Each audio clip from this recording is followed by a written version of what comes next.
just so glad to be doing this, and I really appreciate all of you joining us here, especially our great mayor, and Susan, of course, you and Gilbert too, and everyone. But I want to say welcome, and secondly, I want to just throw out a prayer and a thought to all of you out there.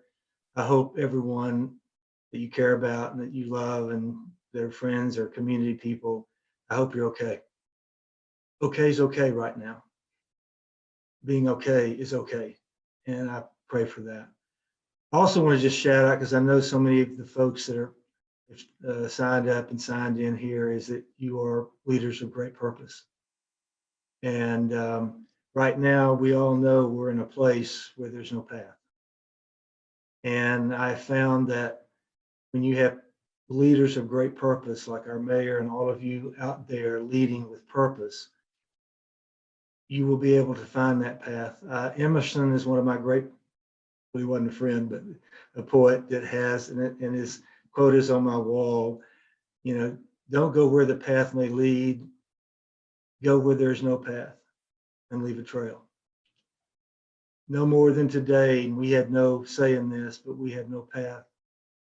But you as great leaders, you have great purpose, inspired leaders will leave a trail for others to follow, because purpose basically is the answer. And I got again to just commend our great mayor, leader of great purpose in times where there's no path. And in the end, we'll all have a trail, a positive trail to follow because of great leadership and great purpose.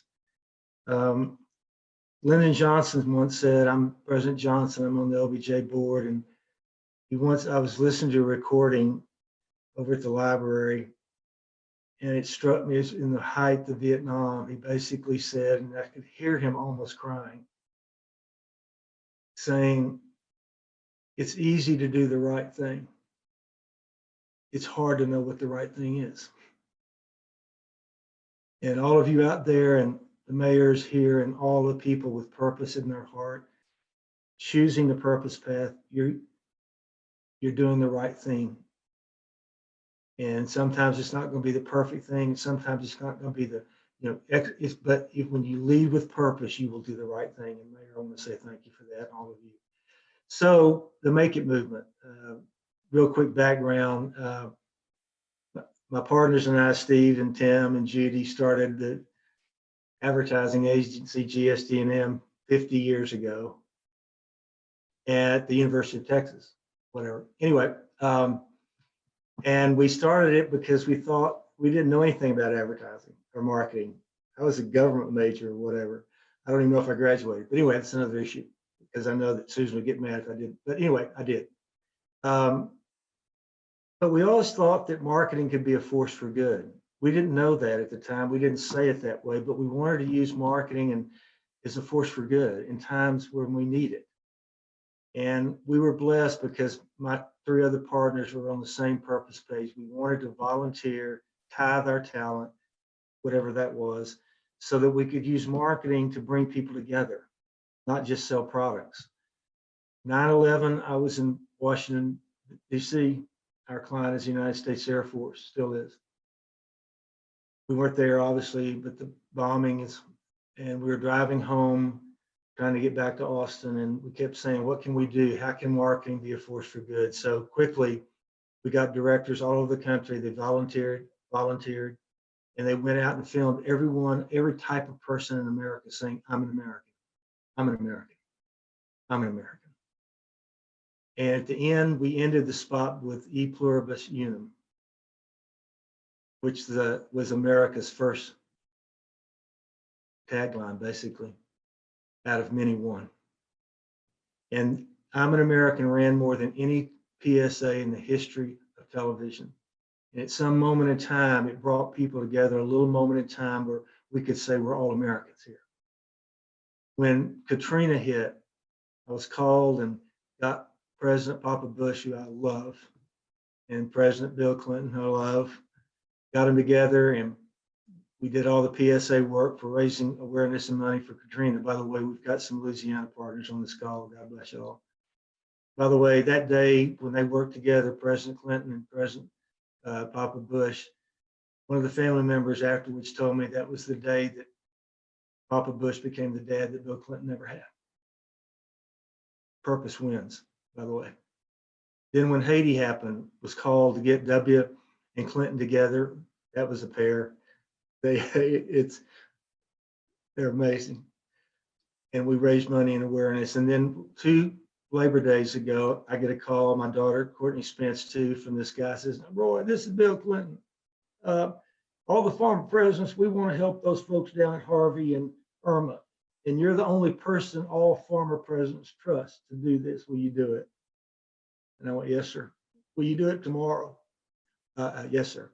Will you do it in the morning? Because we take naps in the afternoon. Anyway, we had 5 former presidents in a 30-second spot. Purpose wins. And I was walking around the country literally 2 or 3 years ago thinking about what issue could we come behind as Americans before all the virus? What issue? The one thing that we could come together on that could actually make America move again and get going again and could help all people in all walks of life. I had no idea, Susan and the mayor and Gilbert, I had no idea of the massive skill shortage in America. And I started a Chamber of Commerce. I talked to unions and non-unions, apprenticeships, and everywhere I went, everyone basically said, if we could skill up America, we could actually come together on higher ground. It was sealed when Dr. Rhodes at Dawson Community College asked me to be the commencement speaker at their commencement 2 or 3 years ago. I'd never done a commencement speech to community college or even been to a commencement community college. I don't know about the students there or their families. I don't know if I changed their lives, but my life has changed forever. And as Dr. Rhodes realized, I stayed on the stage for a long time and shook hands and hugged back when we could every one of the 1,200 graduates. And I realized they're my heroes. And I said, we're going to create something. We're going to create the Make It movement. And we're going to use marketing as a force for good to change perception and awareness and change behavior, because it's amazing what is on the ground right now. And what they don't have is marketing. So the Make It movement, I went to my good friend, Steve Rendell, who's the CEO of VF. They make North Face and Vans, but they also had purchased Dickies workwear. And he, Guy, and I go on a mission that we're going to respect the dignity of all work again. And Kurt Holtz is on the line too at Dickies, and VF said, we'll help you with the Make It movement. And then I called my great new friend, Ambassador Gene Phillips and Hunter Hunt with the Hunt family. And we decided we were going to put this Make It movement together. And we launched a test back then last year, but we were going to really launch it this year, but we're going to hold off until we work through all of this stuff. But the purpose is still there. So just want to tell you about 3 things on the Make It movement. First, if we could put up that first slide, sir. Right now, this slide says what this thing is all about. Earn a skill, build a career. Not learn a skill, earn a skill, not build a job, but build a career. These are professionals. And so the idea that you can make it is built with that one idea, earn a skill and build a career. Our purpose with the Make It movement is unleash the power of purpose-inspired marketing to create awareness and perception, but mainly inspire, motivate people in America of all walks and stages of life, and now especially those who've been people who are unemployed for no fault of their own, that you can right now decide. There's an article, while you're locked down, you can start skilling up. And so this is the concept, earn a skill, build a career. Secondly, what we realized, and this is what I was stunned at, if we could take that slide down just for a second. I was going all across America, and I was going to all of these union and non-union apprenticeships, all these industries, the Chamber of Commerce, everywhere we have the infrastructure people to help people get certified. We have the infrastructure. We have the troops on the ground. If someone goes to a community college or goes to Mike's school in Waco College, Texas State Technical, we have the infrastructure in the workforce and the chambers and all of the things. We have ground support. We need air support. And that's why the Make It movement's in there. We need to change behavior. If we could put up that slide real quick. This is what this slide will show you. What I call is the marketing flywheel. I don't plagiarize unless I have to, but I did steal this from Jim Collins, my great friend of Good to Great and Built to Last, when he talks about the flywheel. When purpose starts moving, this is marketing. You can't change behavior in a massive way until you create awareness and then change perception or reinforce perceptions. Then all of a sudden, the behavior change starts. And because we've got the infrastructure here in Central Texas, here in Texas, we're going to start this movement right here. And this flywheel, the more we can get awareness and perception change, the more we can drive substantial behavior. The final slide I want to talk about, if we could put this one up, the Make It movement can't be just another promotional thing. It is about purpose. Now more than ever before because of the virus. People of all ages and all stages of life are looking for meaning and looking for purpose. The Make It movement is going to be embedded not just in making money, but that's really important, but making things and making things happen. We're going to be about making a difference in your life's work, making a great life. We're going to inspire people, starting here in Central Texas and then moving it across Texas, then the nation.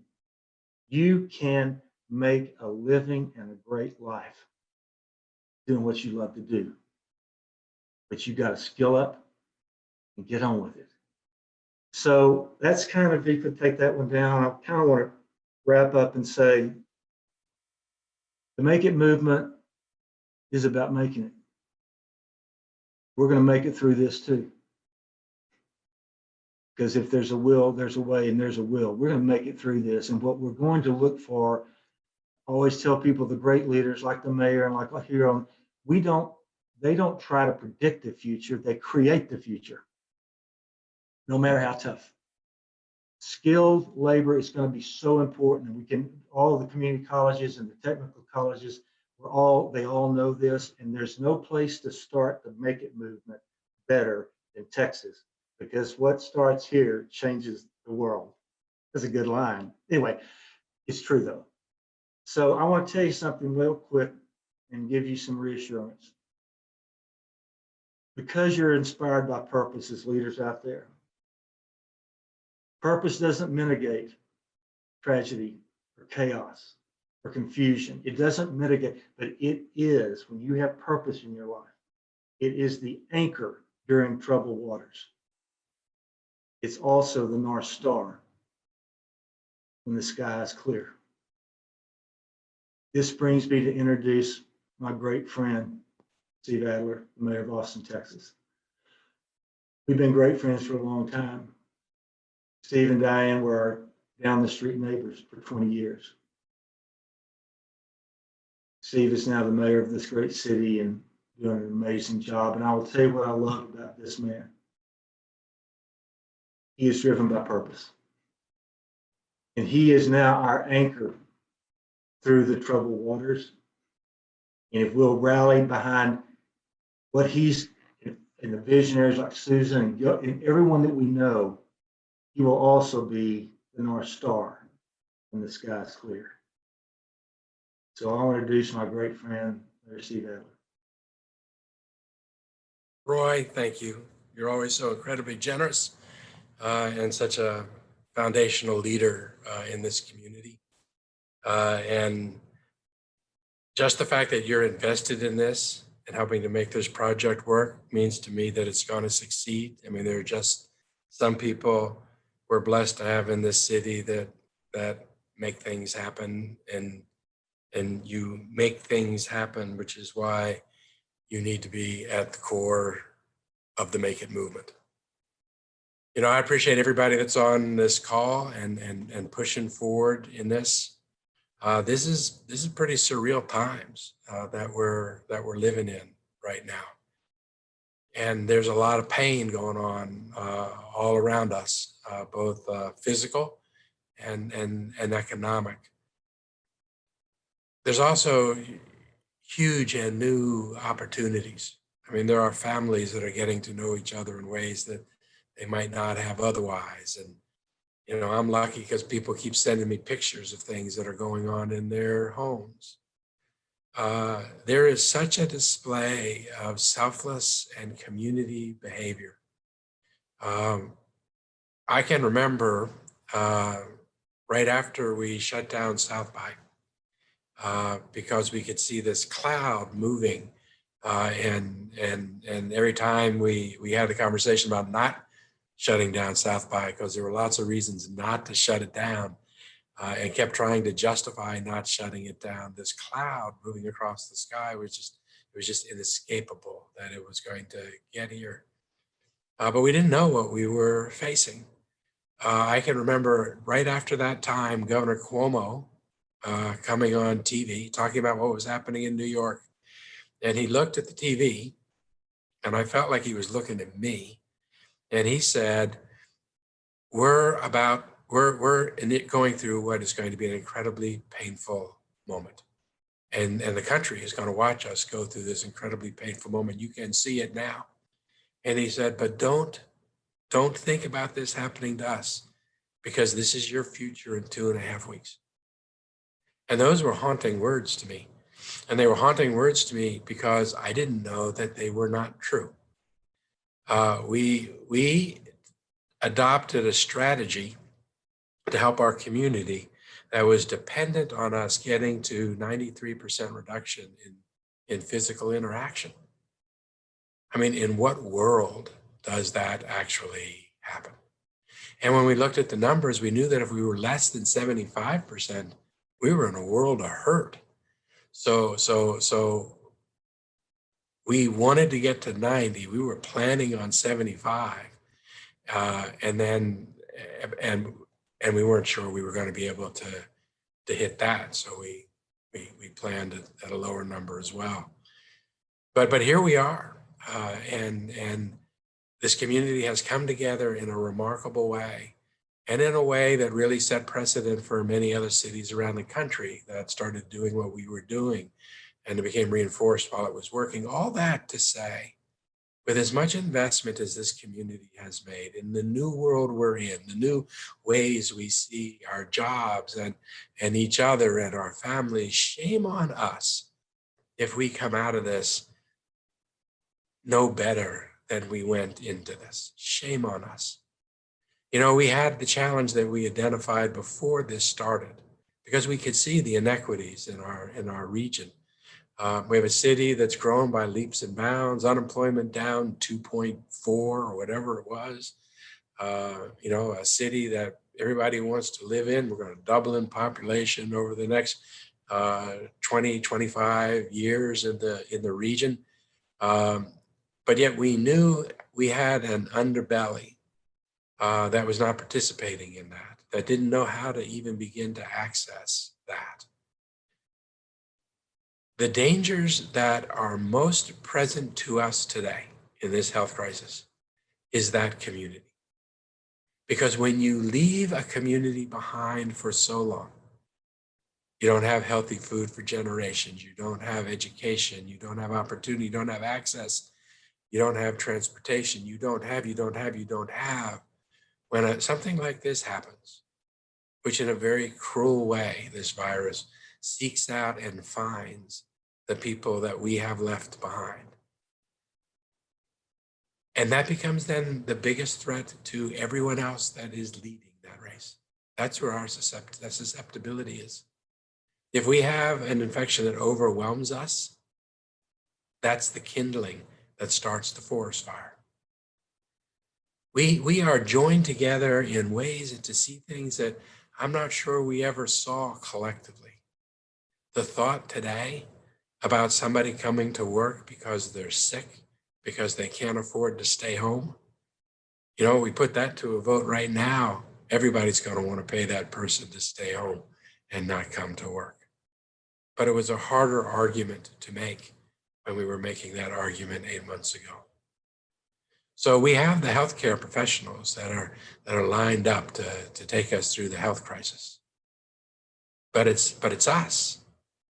It's this movement. It's this providing economic opportunities to people that we have to deliver the same way the healthcare folks are delivering us a way out from health. We have to provide the way out for our community as concerns our economy. So we're growing by leaps and bounds. We know that 2/3 of all jobs in Texas real soon are going to require a post-secondary something, a credential. We know that 42% of young adults today don't have that post-secondary credential. And one of the big reasons for that is there's a misperception about whether or not that path exists, or if it does exist, whether or not that path is actually for that person. Do they see themselves in that world with that opportunity? Is it something that's achievable? You know, this campaign, this Make It movement campaign, is the communications arm to the infrastructure that we've been trying to set up. You know, the county judge and I, working with Tamara, many people that are on this call, have the Master Community Workforce Plan that was on track before the virus hit to take 10,000 people out of poverty and put them into middle skill jobs. I mean, we have to get back to that. And now we know we have to even exceed that number because there's an awareness that exists today that has never existed before. I love, Roy, that chart that you had running through. That makes such intuitive sense for me. We have jobs, we have opportunities, we have futures. We have employers that are willing to put their shoulder to that work. We've been missing the connection that would change the behaviors, that would really open up the possibility and the dream for people that exist. I think that's a missing element. I think that looking at this as a movement of something that you earn, but it's achievable, that delivers promise and a career. I really like hearing it, and I like hearing it because I believe that it's going to take that kind of work for us to make real the promise that is giving people real opportunities. I want to thank everybody that's on this. You know, a specific drill down to the Central Texas economy is exactly what we need in this work. This movement is going to really drive learners and workers to the information they need in order to get the expert help to really take that first step or two down that longer journey.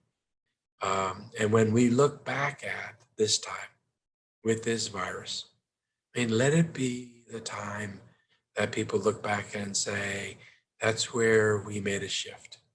That's when we actually started realizing that we could, but we needed to solve the challenges that we came into this with. Let this be the time we look back and we say, yeah, but that was before we recognized who we were and what we needed to do.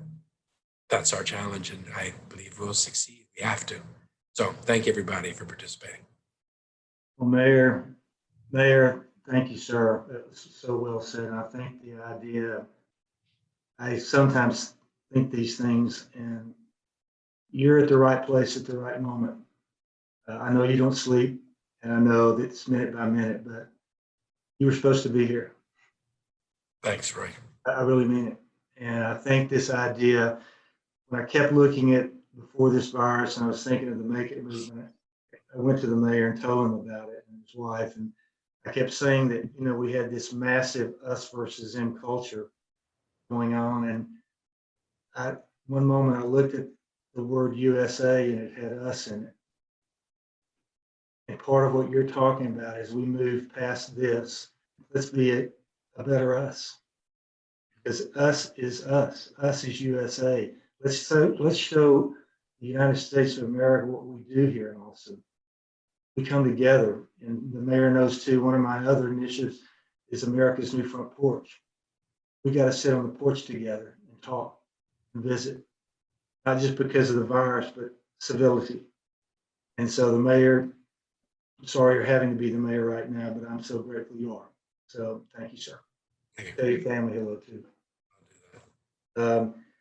I've got the pleasure of introducing a new friend of mine, Susan Dawson. And she's awesome. And I just got to know her the last 4 or 5 months, because when she found out and her team about, and Alex and everyone about E3 and camera with the workforce, they became a confidant of mine and Ann and the whole group that's working on the Make It campaign. She's an amazing entrepreneur. She's an amazing woman looking at the whole systemic things that have to happen in education. Former chair of the Chamber of Commerce. But most of all, what I found so amazing about Susan is as Herb Keller used to always tell me, my great friend at Southwest Airlines, who passed away a couple of years ago. We've been his client at Southwest for 35 years. I'd say, well, Herb, what's the next step? And he'd look at me and maybe a shot of whiskey. And he'd say, taking one, son. That's the next step. Susan takes the steps and she takes them in the right direction. So I want to introduce Susan right now. Y'all know her, a lot of you know her already. Thank you, Roy, and thank you both, Roy and Mayor Adler, for your leadership in this time. It's especially needed. We've told you a little bit about what Make It is, and we're going to go a little deeper into the what it is, but we wanted to back up before we did that and talk a little bit about the why. And the why is embedded in one number that if you go away from this conversation this afternoon and don't remember any other numbers or statistics, I want you to remember this one, and it's 12. 12%. 12% is the likelihood that a student in Central Texas who within 6 years of leaving high school does not have a post-secondary credential will have a living wage job. If they don't have a post-secondary credential within 6 years of leaving high school, they have just a 12% opportunity of having a living wage job. And the mayor told you some of the other statistics that we're looking at already right now today. A high school diploma is not enough. 2/3 of all the jobs require some post-secondary credential today, and that's growing significantly over time. Yet just 42% of adults in Texas have a post-secondary credential, a 4-year degree, a 2-year degree, or an industry certification. And an even more alarming number is that of our low-income students, those students that Mayor Adler was talking about so often have been left behind in our community, just 14% of them are going to get that post-secondary credential within 6 years of leaving high school. And despite these numbers, these alarming numbers, we've seen college enrollment dropping. College enrollment meaning 4-year universities, 2-year community colleges, technical colleges. Consistently over the last 8 years, college enrollment is dropping despite the fact that you have just a 12% chance of having a living wage job without that credential. So why is that? We've done a lot of talking to the community, of investigating, of focus groups, surveys, trying to understand this. And we think there's 3 primary reasons. The first is that people hear the word college and they think immediately 4-year degree. And that's true. A 4-year degree is still incredibly valuable. In fact, it has the most value in terms of setting yourself up for a career if you get the right 4-year degree. But it's not the only thing out there. There are incredibly valuable opportunities in our workforce for long-range, meaningful careers with a 2-year degree or with an industry certification that has value in the marketplace. There are multiple pathways to success beyond high school, and most people don't know that. The second reason is a concern about affordability. And it's absolutely true that post-secondary credentials of any kind are far less affordable than they used to be. The price has been going up, and now we have many people without jobs to pay for that. But still, a post-secondary credential is the best return on investment you can have to set yourself up for a future career. And there are many ways that college can be affordable if you know how to fill out your financial aid forms, to get the right kind of help and coaching to be able to afford a college career, a post-secondary credential. And the third reason is that people traditionally have thought, well, that's not for me. Maybe that's somebody else who doesn't look like me, who doesn't come from my neighborhood. College is an aspiration, but it's not something for our family who's never been to college. That's not true. Anyone can access a post-secondary credential, oftentimes in high school while you're getting a high school diploma, and can move towards that associate's degree. There are multiple different ways to blend learning, but it's accessible to anyone who can get the help and support out there to need it. So post-secondary enrollment has been dropping. And in this time of the coronavirus, we expect it to drop even more. Think of our students who traditionally have graduated high school, but life hits them. And there's what we call the summer melt. They may not arrive despite their intentions at college in the fall.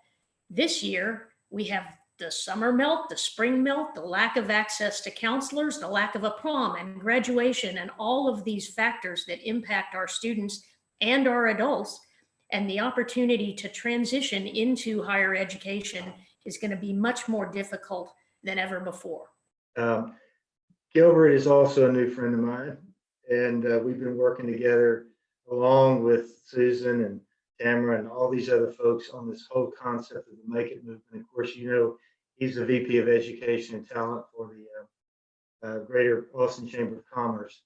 What that means, he works with the ISD, he works with their partners, he works with their associates, trying to figure out, you know, creating these partnerships to really execute what the Chamber's education talent development thing is all about. And one of the things that I was so struck with Gilbert is his passion for what public schools can do. And they're really on it, and they really take the leadership. And again, he's going to talk to you about some things that are going on that again are driven by purpose, to make sure that we don't leave people behind it. In the process of chasing a dream, your dream, you might not even know it, is to be that welder. Or your dream might want to be that veterinarian. And we got to have infrastructures and mentoring and all that stuff in the public schools and partnerships where we can find out what a kid's talent is, not just what a kid's test scores are. Where are their talents? And how can we develop them and let them live a life of doing what they love to do? So, new friend, I appreciate you, man, a lot. And I'm glad you're here. And you look swell, too. You got a coat on and everything. Thank you, Roy. Thank you, Mayor Adler, and Susan did a great job framing this. The Chamber E3 Workforce Solutions, we're excited to be part of this partnership to help shape Make It and the Make It movement here in Central Texas to develop our own homegrown talent. And you framed it in a great way because the impact that COVID has had on our economy at the state, national level, local level means that we've got to grow and skill up our talent. And this is more important than ever to help folks connect with opportunities. So just context-wise, we're not in a good situation. 22 million adults have filed for unemployment nationwide. In Texas, that's 1.3 million. Just within the last month, over 250,000 UI wage claims have been filed. And in Austin, over 25,000 unemployment claims have been filed. And it's bad news. But while some employers are laying staff off, regrettably, other employers are hiring. And that's the positive news. The Chamber has tracked just this past month over 64,000 unique job openings in the Austin area. In fact, Austin has more jobs than we have unemployed adults in our region. These jobs are in IT, in programming, in healthcare, logistics, and management, among other opportunities. But the catch is that employers are the end consumer in the talent pipeline. And ultimately, to make it in Austin and qualify for one of these jobs, you have to develop the skills to find work in our economy. And that can be skills to also start up a business. But either way, to Susan's point, it could mean a 4-year degree, it could mean a 2-year degree, it could mean a trade or industry certification, or even military experience that leads to employability. But we have 2 challenges. The first is that many of our unemployed simply lack the education and skills to compete for this job, for the open jobs, even if they wanted to. So pre-COVID, we had about, on average, 60,000 open jobs monthly. But the majority of these jobs, about 60%, required education beyond high school. That doesn't mean just a 4-year degree, it means 2-year degrees, certifications, other things. And that same percentage of unemployed lacked the skills to compete for those jobs. And Susan framed it nicely. The unemployment rate for those with a high school degree or less is double. Historically, double at the national level, local level. It's double for those that don't have a degree. And it could be a 4-year degree or a 2-year degree. Either way, if you are just graduating with a high school diploma, your chances of facing unemployment are much greater than if you go on to post-secondary, some form of college. Doesn't have to be 4-year, but at least 2-year degrees. Then you think about the recovery and look to the last Great Recession. And the Center for Education and the Workforce at Georgetown did a great analysis, and they found that of the 11.6 million jobs created after the last recession, 11.5 million of those jobs went to folks with some kind of college degree. And only 80,000 nationally went to those with a high school diploma or less. That's a big challenge. The other challenge is that Austin actually trails the national average on direct to post-secondary transition for high school students. So not only do our unemployed not possess, many of our unemployed don't possess the skills and credentials that they need, but we're also behind the national average on post-secondary transitions. We're at 63%, where the country is at 70%. And this means that not enough of our kids are transitioning, but those that don't transition and try to find work, about half of them are actually unemployed, and 90% make less than a living wage. And we know this from our partnership with the University of Texas and our local school districts, Ray Marshall Center, who are tracking graduate outcomes. So the Chamber believes, E3 believes, Workforce Solutions believe that we can do better for our economy, that we can do better for our community. But first, folks have to know how to make it in Austin. And that's what's exciting about the Make It movement as a platform to help folks answer these questions. And so we're excited to work with Roy, with Tamara, with Susan, with the City of Austin to shape the Make It movement into that kind of platform for Austin. And the good news is that we're not starting from scratch. We've got a partnership. Chamber is already working with schools, many partners that are actually on this webinar via our DTC 70 initiative. That's our direct to college initiative aiming to boost up our post-secondary transition straight out of high school.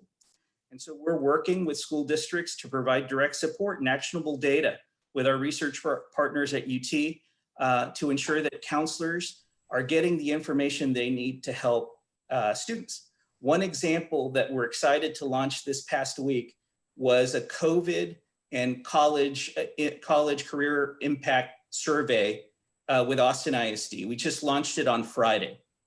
And the purpose of that survey is to identify how COVID has impacted family situations in terms of employment and how that is parlayed into their plans for post-secondary transition.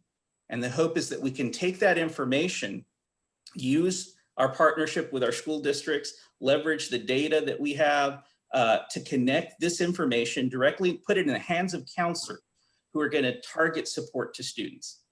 put in the hands of partners like Austin Partners in Education that are working already on career conversations, college readiness support for students.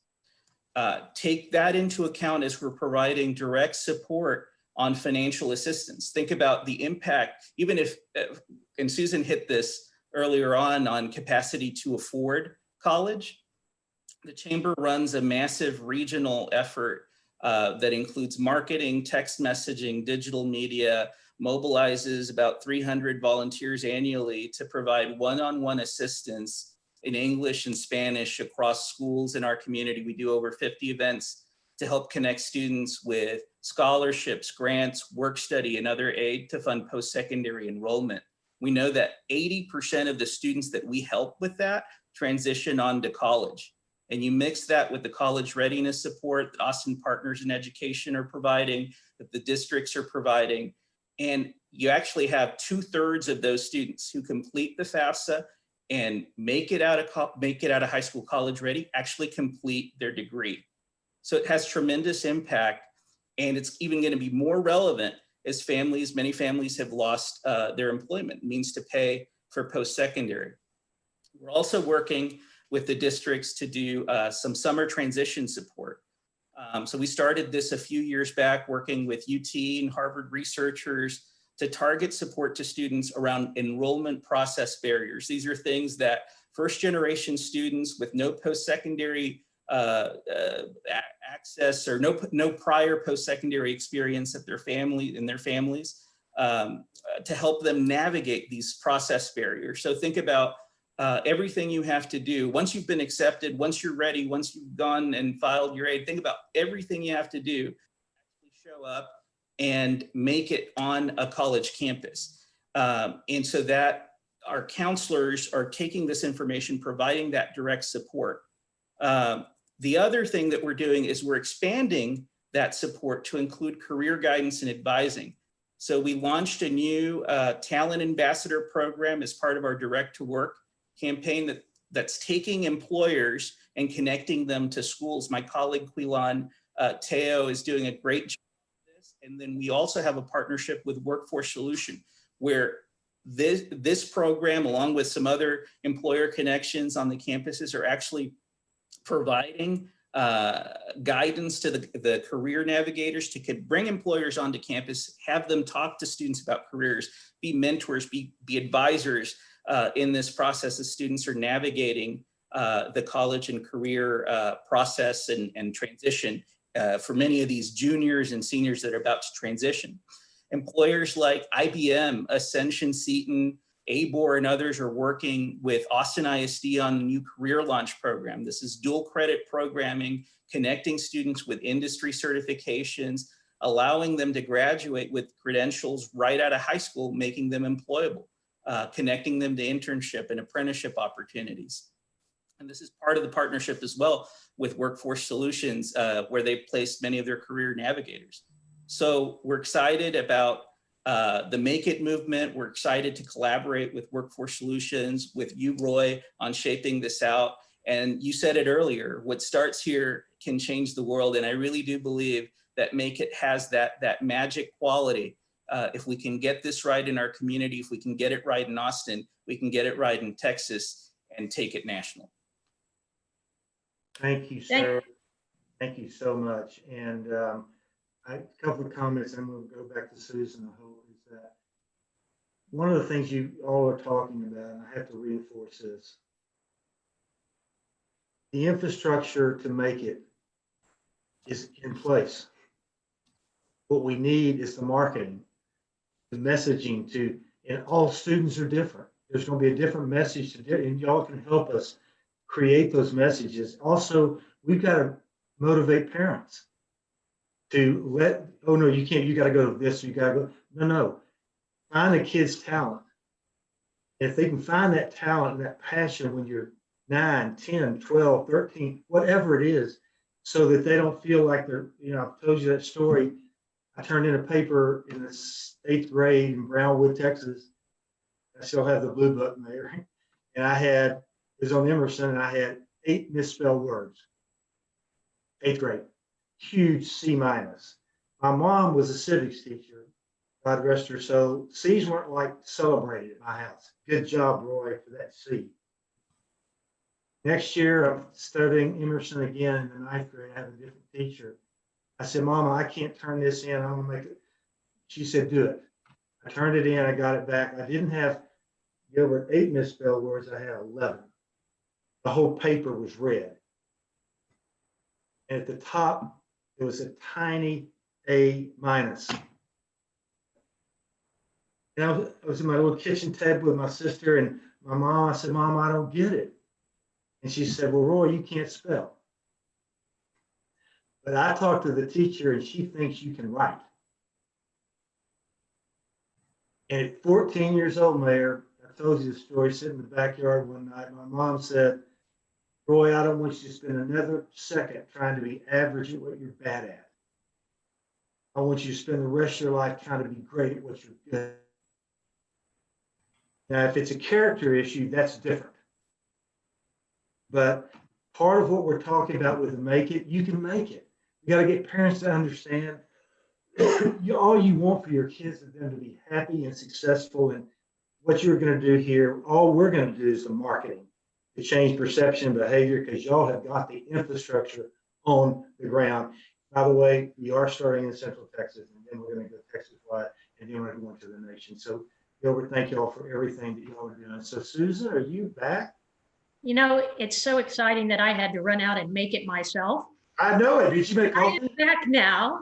So I appreciate joining you all to talk just a little more about the Make It movement. And what you're saying, Roy, is perfect, because it's exactly what our community wants and needs. So knowing that you have to have some post-secondary credential to have almost any chance at a living wage job, and knowing that we wanted to hear what those barriers were and what are the reasons that numbers are not rising when they should be, we spent hundreds and hundreds of hours in 2019 with our partners, school districts across the region, institutions of higher education, community nonprofits, the chamber, work, others, and brought together a broad swath of our community, students, families, church leaders, community members, educators, hundreds of people from all across the region, down in San Marcos, over in Pflugerville, Westlake, East Austin, north, south, east, west. And we spent multiple nights working with our community saying, what are the barriers to some sort of successful pathway beyond high school? How do we understand those? How do we work together to help address those? And what our community told us was that they had 3 priorities. First, they wanted this messaging campaign. They wanted a common understanding, a way to build understanding, to raise the awareness that we really do as a community need a pathway to some post-secondary credential for every student and adult out there. And second is a critical part of it, but we needed to go one step further and connect them to the right resources to help understand what are the career opportunities that can meet my passion? What are the skills that I need to get there? Where can I find those skills? What are the community-based programs? What are the community college offerings? What are the industry?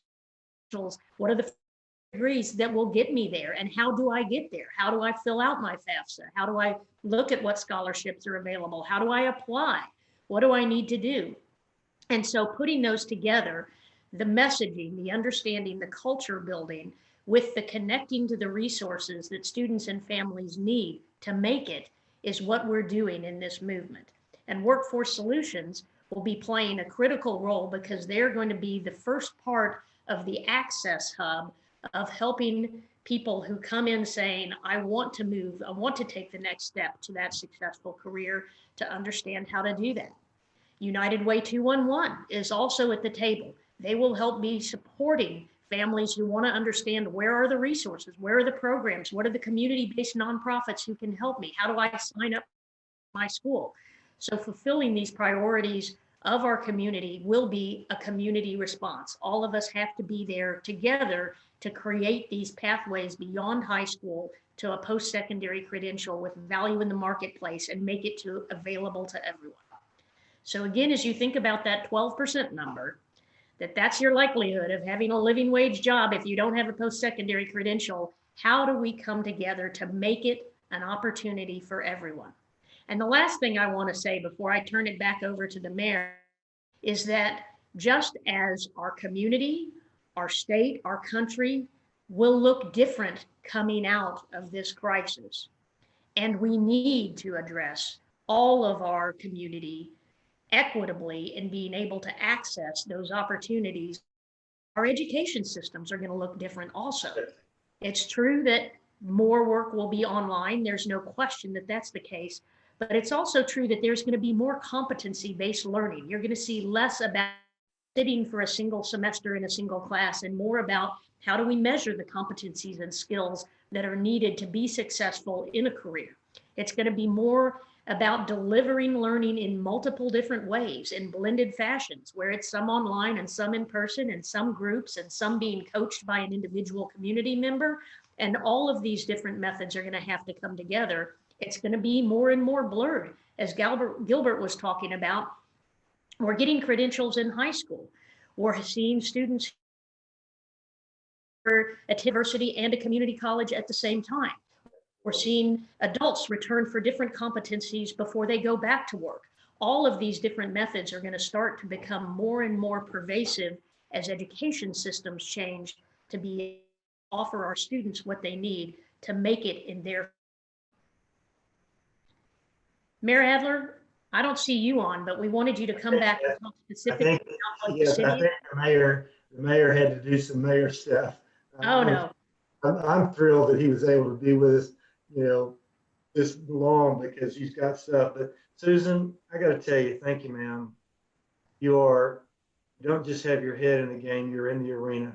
You're in the arena every day, along with so many people who are not waiting for the future to happen, but to create the future, even with this virus. We know we're going to come out of this, and we know that at some moment there's going to be something good or so. One of the things I keep talking about, and Susan's a champion, so is Gil. Back when I grew up, before y'all were born, whatever, there was a guy named Marshall McLuhan. Marshall McLuhan came up with the idea that the medium is the message. That was just the birthplace of television. I think the medium is mentoring. Coming out of this thing, if the medium of the internet and all of that, we could have the largest mentoring force in America to help young people, because we know right now the University of Purdue did a survey with Gallup, and I'll stop here, of postgraduates from any college, whether it's Harvard or University of Texas or Howard Payne, 30,000. And they asked them, are you thriving or are you just surviving? The great majority were not thriving. But the ones that were thriving, they said, what did you get in college that made a difference in your life? They said three things. One professor who cared, a mentor who could talk to me about my life, not just about college, and working on a project with students for a year. My point is, you look at that same thing in high schools and middle schools. If we had this massive mentoring coaching, I think the upside is my life's dream would be have every kid have a coach. And at some point, you might find your dream when you're 9 years old, or you might find your purpose when you're 17. That you're not being beat up and pounded down. You're trying to find people's talent and lift them up.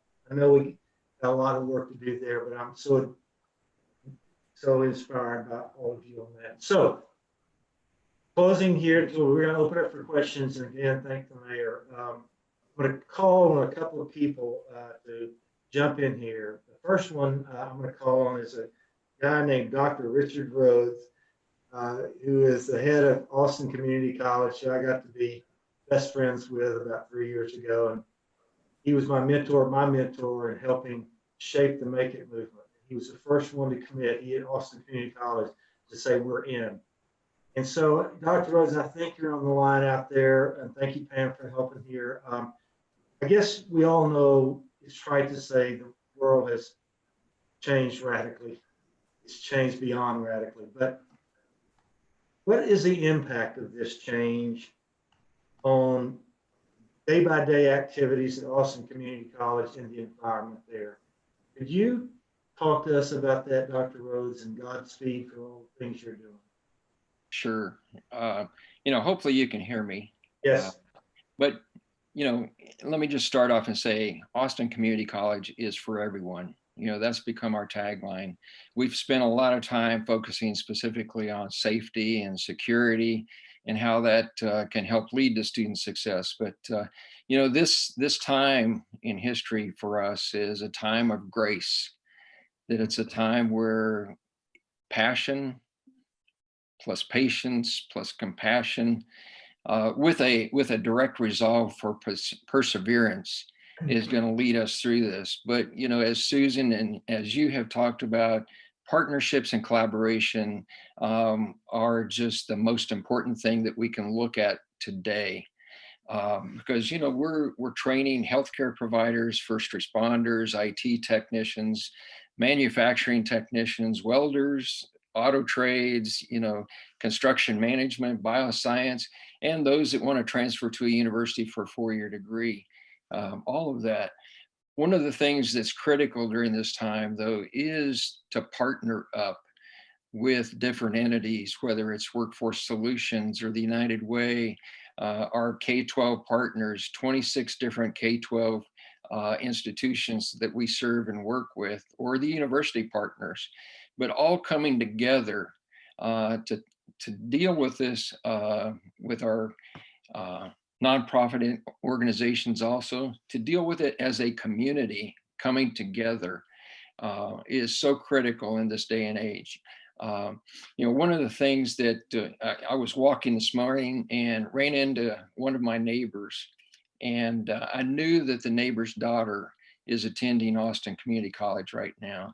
So I asked her, and we had our social distancing, but I asked her, I said, so how's your daughter doing? And she said, it's amazing. She's doing very well. She's, the faculty members have just shown a complete grace that the virtual advising, the advisors can't meet face to face, but the virtual advising has just been phenomenal. And so, during this period of time, we're going to come out of this different institutions, different businesses than how we entered COVID.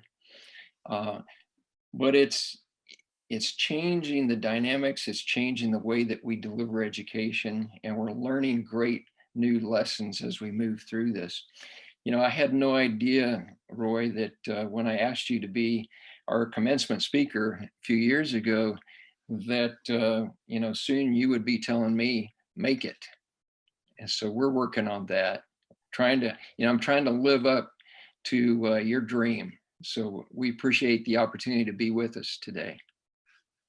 Richard, first of all, you and your wife and your whole staff, I've been blessed over the last 3 years to become partners in purpose with your whole movement. And I think, once again, what we're looking for, I've always believed that if America can get back to this idea that no one's too good and everybody's good enough, that grace, no one's too good and everybody's good enough. This country was built differently, not perfect, but it basically said, if you're willing to take responsibility and work hard, every person should have the chance to live up to his or her God-given potential. This is what's going to come back of this. And I go back to what you said, and Susan, this is the age of mentoring. This can be the age of coaching. This could be the age. We don't have enough school counselors. But boy, if you use the internet and you vet them and all of this stuff, I talked to many school counselors. They want to counsel again. They're masters at it. So you are at the epicenter of change. So I appreciate you so much, man. Thank you. I got a new friend, Chancellor Mike Reeser. Now this guy's a pistol. I like him a lot. I didn't know anything about the Texas, Texas State Technical College until I got to go down with our great friend Lorraine from the Builders Association and Ann Bruno, and we drove to Waco, Texas about 2 months ago before all this started. built in 1965, and they've got 10 campuses now. And the thing that struck me when Mike and his team, I was so impressed that they don't get paid unless they find the graduate a job, unless they get employed. This is about really teaching, training, mentoring, skilling up. And I just wanted to say, first of all, Mike, Chancellor, I'm grateful for you and your team. And secondly, the COVID virus did something. What did y'all do anything immediately to do something to help those folks that need immediate help to get back on their feet again? I didn't ask that right, but have y'all done something new and different and immediate that has been making a positive difference? Hey, Roy, thanks for letting me join you today. This has been wonderful so far, and I'm honored to participate. Yes, the answer is yes, we have. You know, this confluence of COVID and oil prices and the threat of a recession have brought us to the point where what folks need right now in the form of a post-secondary credential is speed. They can't afford to take 2 years or more to get their credential because they need a job now. So what we've done in the weeks that we were paused is we began to develop quickly more than 24 different credentials that we're going to launch in August. They come in 2 sizes, a 7-week credential and a 15-week credential. And they come in 2 versions, wholly online or a hybrid in which you do labs on a TSTC campus in a sort of National Guard form where you come when you can. Now, these are going to cover, now, the cool part about these fast credentials is that they're industry validated. We went straight to the employers who tend to hire our graduates and we asked this key question. If we were to give somebody the real essence of the skills you need, what would those be? And we built these credentials around those. So they're gonna cover areas like cybersecurity, cloud computing, all kinds of IT, health information. Then over on the hard industrial side, automation, robotics, biomedical, even some mechatronics and machining, process ops. The employers have told us if you'll train these skills, those are the people we'll hire, and so we've invented those. Wow. We launch them in August. The cost isn't set yet, but they're going to be highly affordable. Plus, we're lining up grants and scholarships now. So they're fast, affordable, they're industry validated, and best of all, they stack with the rest of college. So the kids have got a fast start toward a bigger credential if they so wish. So speed is what we focused on, Roy. Well, sir, I can only thank you for that, because I think that speed and certification, the fact that you can get there faster, better, and also the idea that there's an immediate issue. One of the things we found out when we did Don't Mess with Texas, by the way, the more we could report on success, by the way, we reduced litter through marketing by 70%. And every time we would report that, oh, littering down another 25%. What we found that reporting winning fast, people said, oh my gosh, I think we're a bunch of losers. We're not doing, oh, we're winning, we're winning. So that the idea of speed and people are winning and focusing on this kid or this young adult is so important. So I admire what y'all are doing, and I appreciate you joining us today. And Mike and of course Rich are all part of the Make It movement. They've been great supporters of ours. So Godspeed, sir. Okay, one other person is Greg Shapiro, and I don't know if I've met you, but I know about you. You're pretty awesome. All the things you're doing, with AISD and what you're trying to get, your efforts to get employers and workforce solutions and E3 and the chamber and all these coalition building things that Gilbert and Susan talk about to, helping the career launch and partnering together. I'm just curious. I think Gilbert's talked to you a little bit about the Make It movement, but how do those efforts, how could we help you? And what could you do to maybe be a partner in purpose with us, my friend? Thank you. Good to be with you, and I appreciate this great conversation that we're having today because I think it is the future of education. If you think about it, our educational system was built 130 years ago for a different purpose. It was to prepare factory workers. And to this day, the ideals that we measure in school are based on sitting for long periods of time, doing repetitive, tedious work, following orders and directions. And now we're shifting. Our work is very different, but our educational system is still stuck. And so we saw this years ago in New York, in Brooklyn, with the original P-Tech school sponsored by IBM. And we came back from that visit and inspired and saying that is the future of education. Imagine a student earns a high school degree, a credential, an associate's degree, has a mentor from 4 to 6 years, and a guaranteed job interview at the end of the process.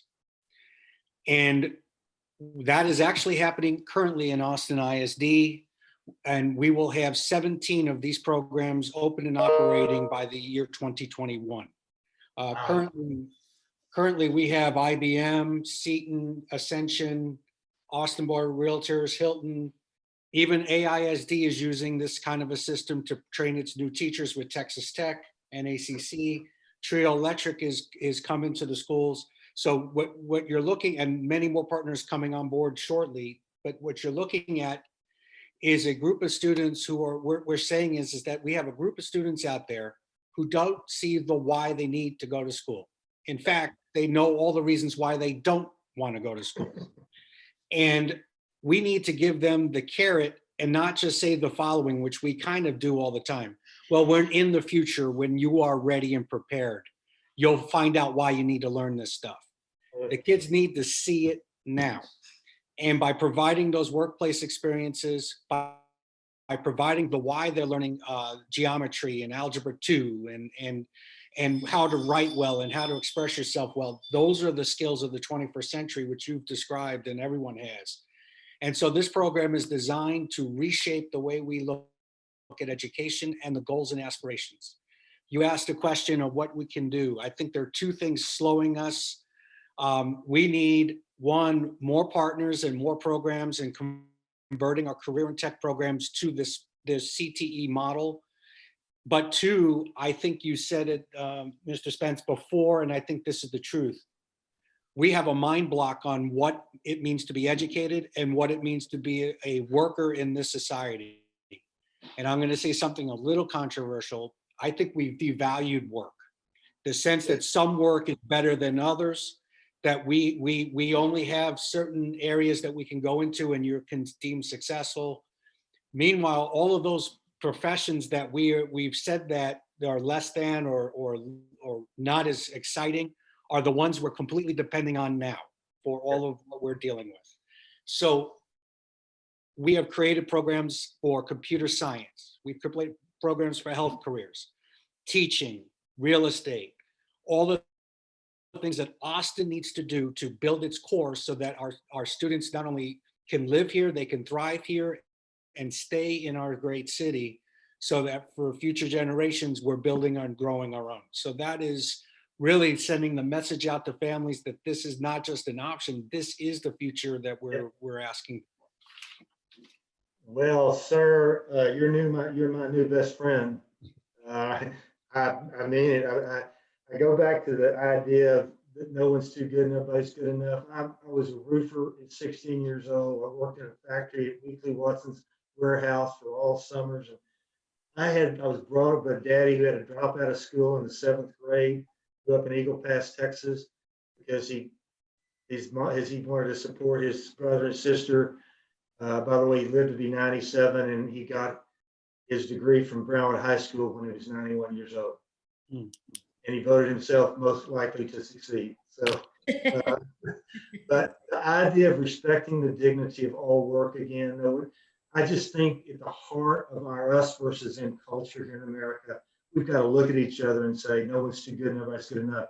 I need you, you need me, we're all different. So I mean it. I admire, and I will help you in the Make It movement. And Gilbert's talking about too, to be a part of the whole process. And I must say to all of you out there too, the mayor did have to leave, but he just sent me a text and he said this is one of the bright moments of his day, where we were talking about what we can do instead of what we can't do. We can do this together, and we're going to start here in Central Texas, and we're going to make it. And we want Austin to say, I made it, and Louisville to say, I made it, and Cleveland to say, you can make it here. So, and also what's going to happen with this new economy too, with the gig economy, you can be an architect and live in Brownwood, Texas. I am terrified that small towns are going to go away. I'm a little emotional about this. But there's going to be also an offer where if you're just got married or whatever, and you've got kids, you can say in Brownwood, oh, you can walk your kids to school. Did you know that? But you can walk your kids to school, and you can be a lawyer and work anywhere. So that's a whole other thing that I think is a big thing. So I'm going to turn it back over to Alex, who's going to reach out and do Q&A. But I want to thank the panelists. Susan, thank you, Mayor Gilbert, all the folks I talked to, Rhodes, Dr. Rhodes, and Mike. And it's great. Y'all are just amazing. So I appreciate it. Thank So you. the first question that we have from the audience is, what resources would you recommend for exploring apprenticeship programs? And are there any specific programs for the medical field given the current exasperated needs? Susan. I was going to pitch it to Gilbert, but there are opportunities for apprenticeships, and they are growing. One of those is through the career launch schools that Craig Shapiro was talking about. That's not a true apprenticeship in the traditional sense, but it offers students the chance to have career-based learning with a partnership with industry, with a mentor that helps get you towards a job in an industry that you're targeting. Traditional apprenticeships are available and are growing, and Workforce Solutions is the easiest place to connect to those.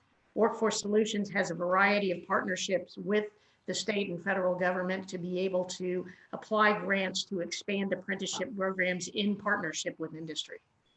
Yeah, Susan, you answered that, and I would add in our partners at Austin Community College as well.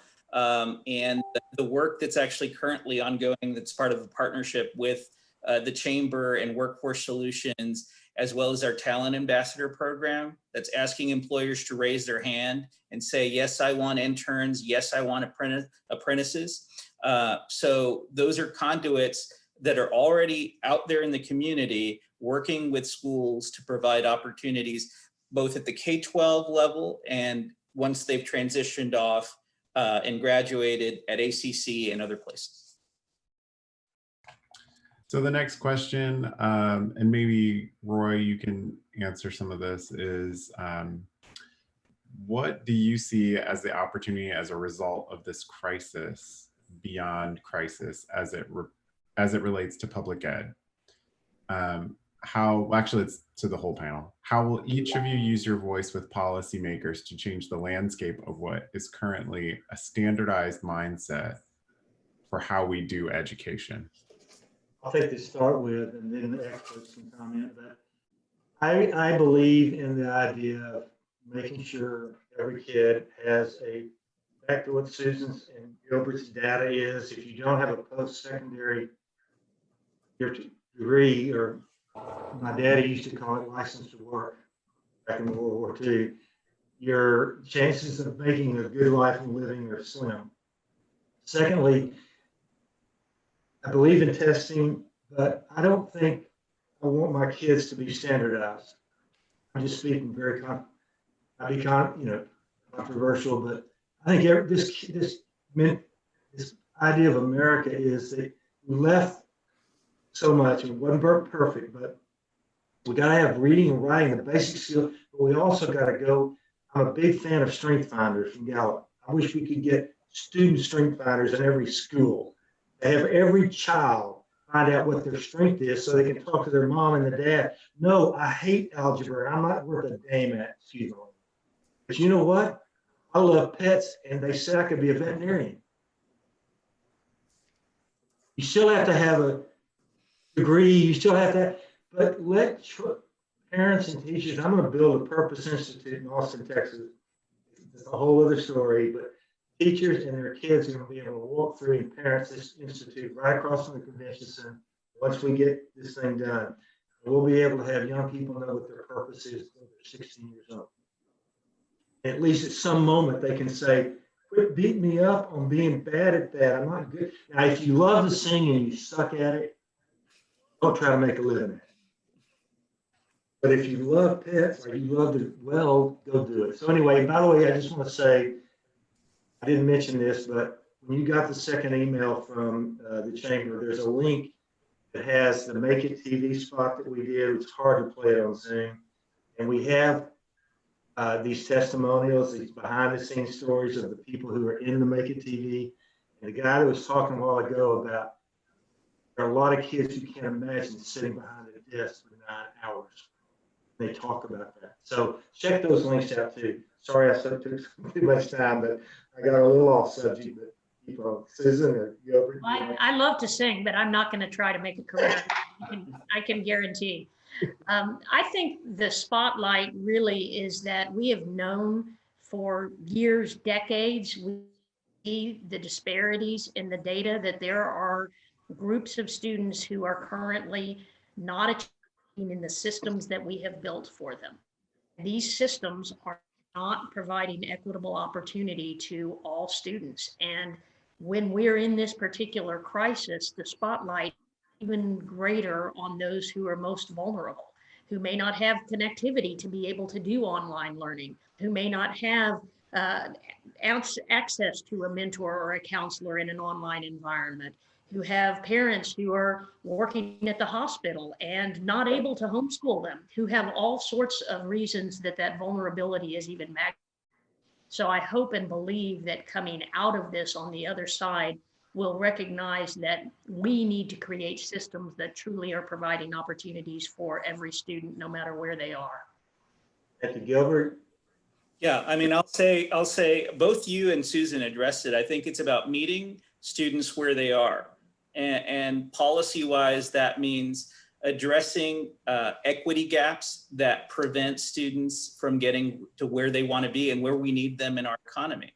So yes, to expanding virtual access, to addressing the digital divide, and ensuring that counselors can target support, use this data to target student support and meet students exactly where they are. Instead of doing a shotgun approach, to your point on standardization, a rifle that says, hey, I'm looking at your college plans. I see you've applied. I see you're ready, but I don't see that you've done a financial aid application, or I see that that's flagged for verification, or I see that you're college ready in one subject, but you're not on another. Let's get you help. Oh, I see your family's been impacted. There's something going on at home. Let's get you counseling.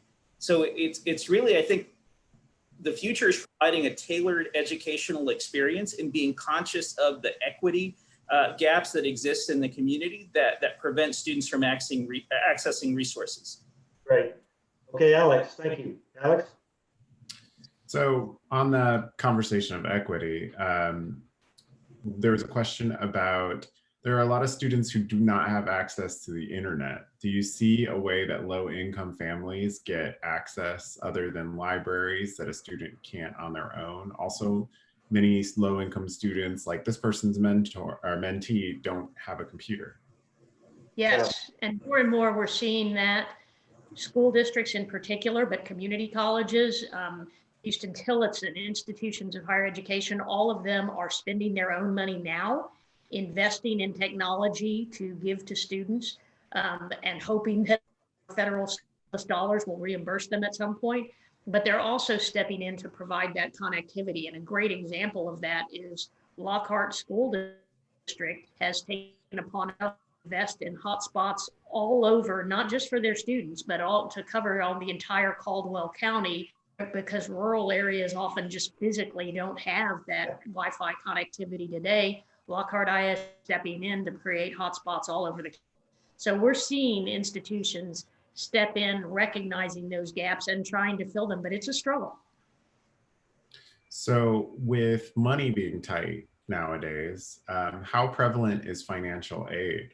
For ACC, for TSTC, both, what percent, well, they're asking what percent of their students have financial support, but what percent do you guys see of financial aid support for students? Well, I'll say, you know, one, the CARES Act has provided additional funding precisely because of this. And there's millions of dollars that are being distributed to universities so they can provide emergency aid to students. The Chamber's curating this for the top 40 colleges in our region as part of our COVID resources. So you can go to the Chamber COVID resources page and look under students and for students and families and access that information.